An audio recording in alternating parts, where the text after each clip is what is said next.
Hi friends, in this video we will learn about tuple operations. We can perform various operations on a tuple such as membership, concatenation, repetition and slicing. Let us go through each of these operations in detail, starting with the membership operation.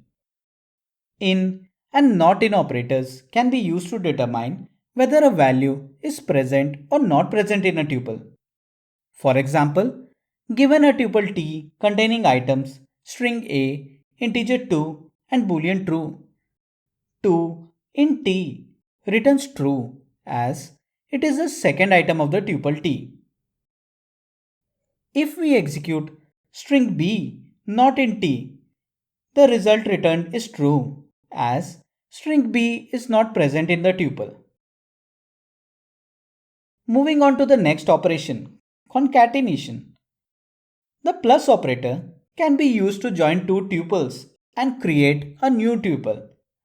For example, let us assign tuple string A integer 1 to t1 and tuple string B integer 2 to t2. Then t1 plus t2 returns a merged tuple containing items string A integer 1, string B and integer 2. Similarly, t1 plus tuple string c, integer 3 joins the tuple t1 to the new tuple and returns a tuple containing items string a, integer 1, string c and integer 3. Let us move on to the next operation, repetition. The multiplication operator repeats the items of a tuple the number of times as specified by the integer operand. For example, if t is a tuple string a, integer 1, then t into 3 returns a new tuple with the items of tuple t repeated thrice. That is, a tuple with items string a, int 1, string a, int 1, string a and int 1. Moving on to the next operation. Slicing is the process of accessing a subtuple from a tuple.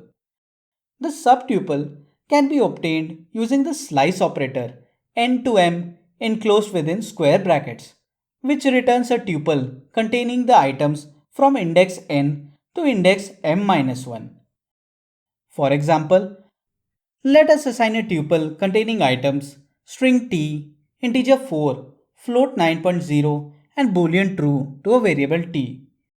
Now, t of 1 to 3 returns a tuple with items starting at index 1 and ending at index 2, that is integer 4 and float 9.0.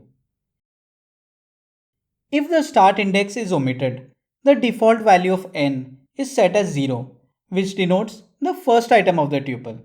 And if the end index is omitted, the subtuple ends at the last item of the tuple. For example, let us assign a tuple containing items string t, integer 4, float 9.0 and boolean true to a variable t.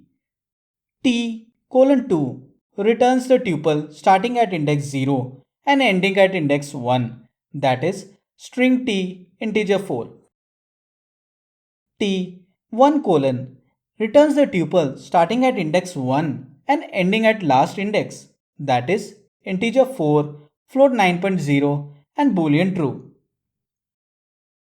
In case both n and m is missing, t colon simply returns a copy of the original tuple. Negative indexing is also supported in the slice operator.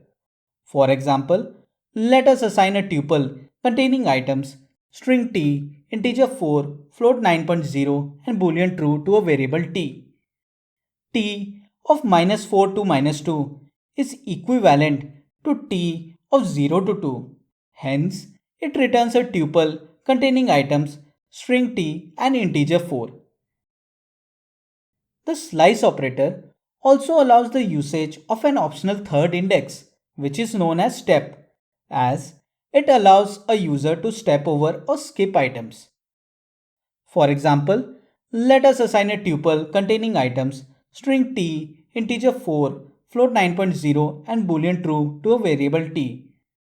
Now, T of 1 is to 4 is to 2 returns tuple containing items integer 4 and boolean true. The first item is 4 as it starts at index 1. Then it takes a step size of 2 and skips index 2. The next item is at index 3, after which the result is returned as there is no more steps to be taken.